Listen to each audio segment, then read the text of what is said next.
मनुष्य और ईश्वर के संबंध के स्वरूप पर बल देती है महाबली की पौराणिक कथा।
मानसरोवर और कैलाश अभिन्न हैं, अविभाज्य हैं, रमणीय हैं और सर्वोपरि परम पावन तीर्थ हैं। कई लोग इसकी यात्रा की विकटता से भी अवगत हैं। आध्यात्मिक प्रतीक के रूप में देखें तो मानसरोवर मानस सरोवर है, किंतु ऐसा मानस जिसमें अब चांचल्य बिल्कुल नहीं रहा, एकदम शांत, ठहरा हुआ, शीतल, निर्मल। ऐसे ही मानस में स्वयं साक्षात शिव अपना स्वरूप प्रतिबिंबित होता है। इसके अमृत रूपी जल की नीलिमा सरोवर की गहराई और अनंतता का परिचय देती है। इसकी शीतलता व शांति में शीतलता का स्रोत शिव रूपी कैलाश कितना स्पष्ट दिखाई देता है। ठीक इसी तरह वृत्ति रहित निर्मल मन में परमात्मा के प्रतिबिंबित होते देर नहीं लगती। हमारी दौड़ भी मन को निर्मल, निष्कलंक बनाने तक है। उसके बाद तो प्रयत्न को विराम लग जाता है और फिर नित्य शुद्ध बुद्ध परमात्मा उसमें प्रकाशित हुए बिना रह नहीं पाता।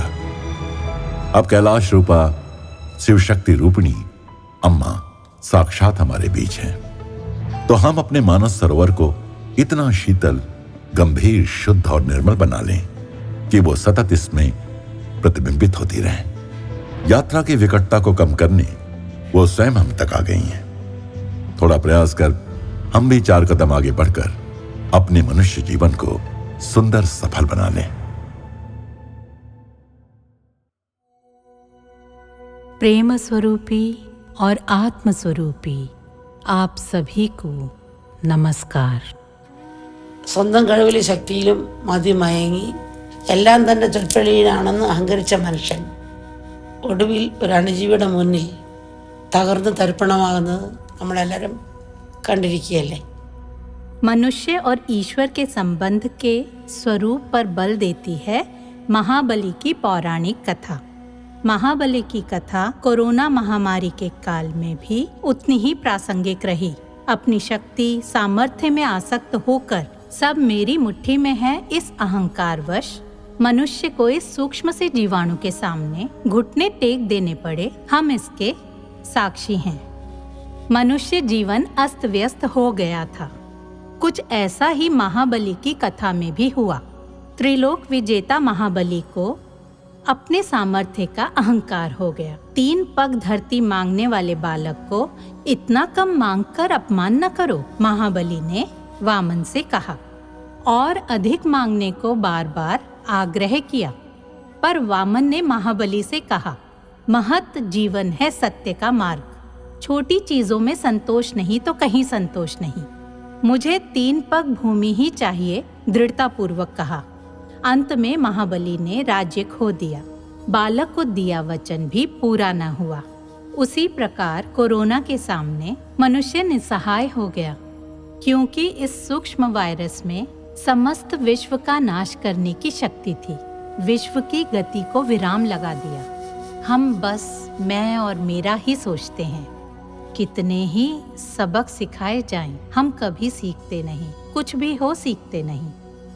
ऐसा फिर कभी ना हो, ऐसी प्रार्थना करें। यद्यपि असुर वंश में पैदा हुआ, फिर भी वो सदाचारी धर्मप्रिय था। उसका ईश्वर में लीन होना तय था। ईश्वर सृष्टि में अहंकार ही जीव सृष्टि है। शंख में से मांस हटाने पर ही संगीत स्वर निकलेगा। महाबली का भी अहंकार मिटाना आवश्यक था। बरसों के तप के बाद भी हृदय में अहंकार रह सकता है। खारे पानी में मीठा पानी मिलाकर पेयजल बना लें, फिर भी नमक रहेगा, कुछ मात्रा में। उसी प्रकार महाबली में बहुत से अच्छे गुण थे, वो मुक्ति का पात्र भी था। पर यहाँ महाबली का अहंकार आड़े आ रहा था, तो इस भाव से मुक्त करने का उपाय क्या है, गुरु ही जानता है। वो महाबली को बचा रहे थे। अहंकार सिर में रहता है ना, बाकी सब मन के माध्यम से पा सकते हैं, किंतु अहंकार का सिर झुकाने के सिवा कोई विकल्प नहीं। अंत में गुरु ने महाबली के सिर पर पग रख दिया, शंख में से मांस निकल गया।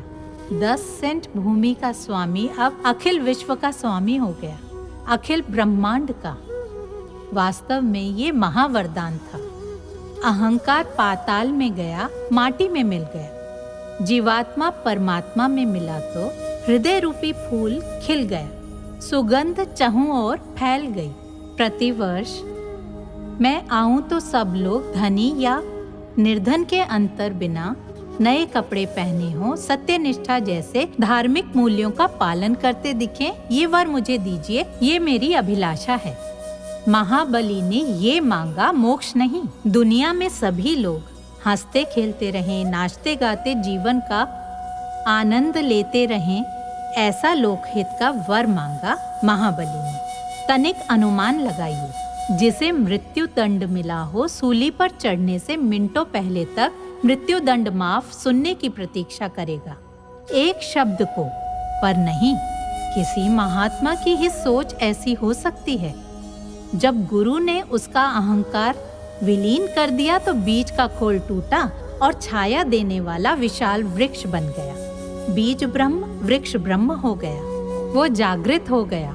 सच तो ये है कि महाबली को न्यून अवस्था से ब्राह्मणत्व, ब्रह्म तत्व तक उठाया गया था। उसे सर्वोच्च अनुभव, परम तत्व की प्राप्ति हुई। केवल लेना जानने वाले, हर चीज का नाश करने वाले हम कुछ अच्छा करके जाने की कोशिश करें, ये भाव विकसित करें।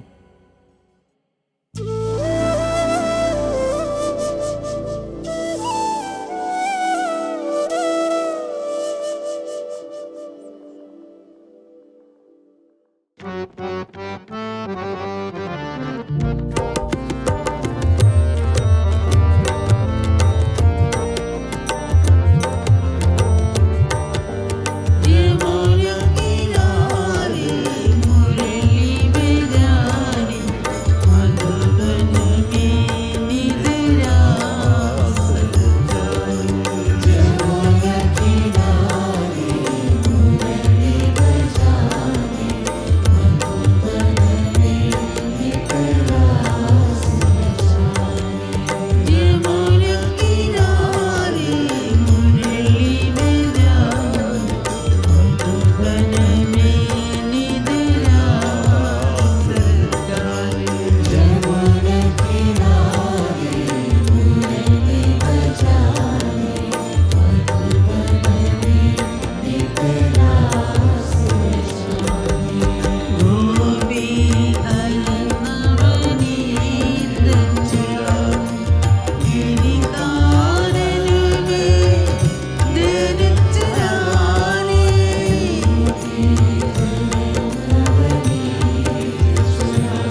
जापान ऐसा देश है जो चारों ओर से समुद्र से घिरा हुआ है और यहाँ कई द्वीप हैं।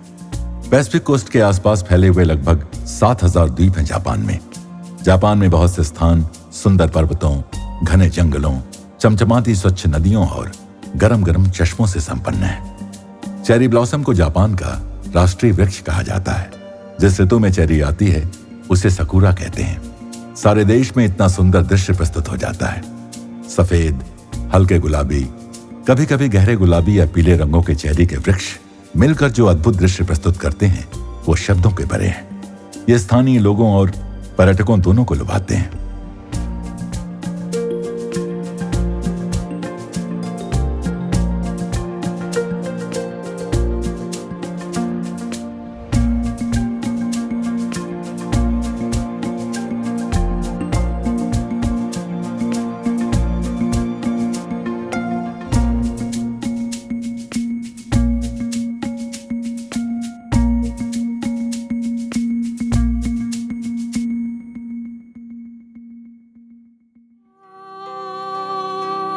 जापान के रायुत्सु सेंटर में अम्मा के दर्शन चल रहे थे।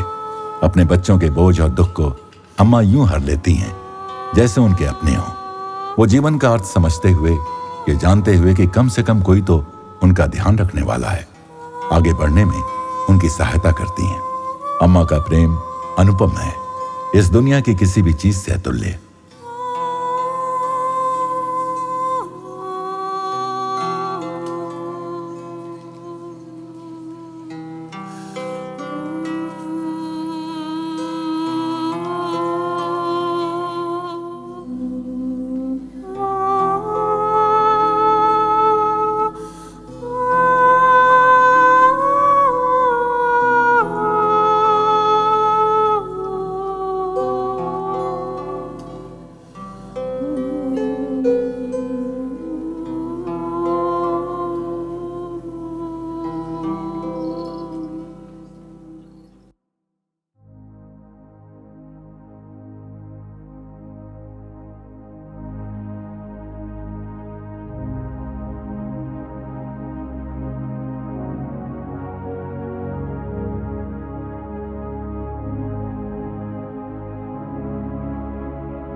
Been Amma's devotee since I was a little girl, thanks to my mom. मैं बचपन से अम्मा की भक्त हूँ। मुझे लगता है अम्मा हमेशा मेरे सारे जीवन का संचालन कर रही है। मेरी नौकरी ऐसी है जिसमें मानवाधिकारों एवं सामाजिक विकास पर मुख्य रूप से ध्यान रखते हुए जापानी कंपनियों को सस्टेनेबिलिटी और ESG रिस्क कंसल्टिंग सर्विसेज प्रदान की जाती है। तो हमारी टीम मानवाधिकारों जैसे बाल श्रम, दास्ता और उत्पीड़न जैसे अतिक्रमण को दूर करने का प्रयत्न कर रही है। मैं कहूँगी कि इस नौकरी के प्रति मुझे इतना उत्साह इसलिए है क्योंकि ये सब अम्मा के प्रिय विषय है। अम्मा हमेशा कहती है कि ये उनका सपना है कि दुनिया में हर कोई कम से कम एक रात निडर होकर सो सके, सब कम से कम दिन में एक बार भरपेट भोजन कर सके, कम से कम कोई एक दिन ऐसा हो जब कोई हिंसा का शिकार होकर हॉस्पिटल में भर्ती ना हो, निस्वार्थ सेवा द्वारा कम से कम एक दिन सब गरीब और जरूरतमंद लोगों की सहायता करे। अम्मा की प्रार्थना है कि कम से कम उनका ये छोटा सा सपना पूरा हो। मैं सदा से अम्मा के सपने को पूरा करने में भाग लेना चाहती थी। मैं जानती हूँ मेरा योगदान बहुत नगण्य है, पर मैं खुश हूँ कि मैं अपनी सारी ऊर्जा अम्मा के इस सपने को पूरा करने में लगा सकती हूँ।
अम्मा जो भी करती हैं उसका उद्देश्य अपने बच्चों को जीवन के उद्देश्य स्वरूप के अनुसंधान के प्रति जागरूक बनाना होता है।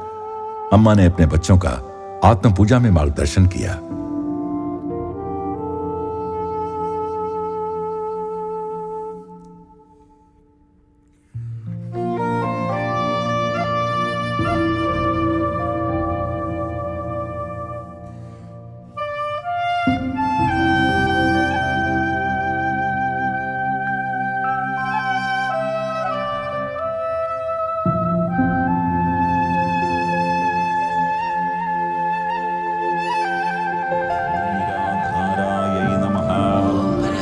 निरंजनायै नमः।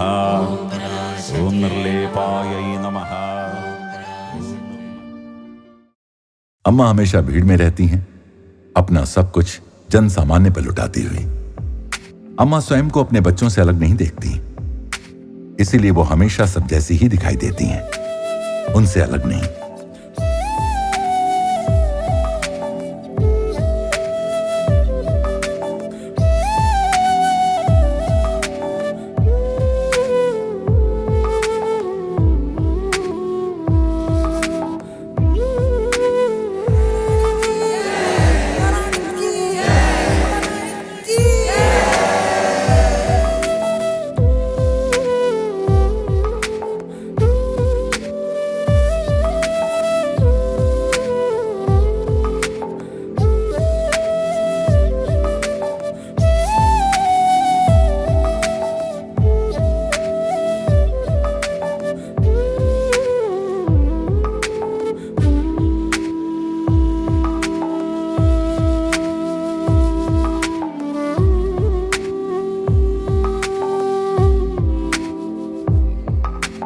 जब तक अम्मा सिएटल के लिए निकलती नहीं, अपने जापानी बच्चों को अपनी बाहों में झुलाई जाती हैं।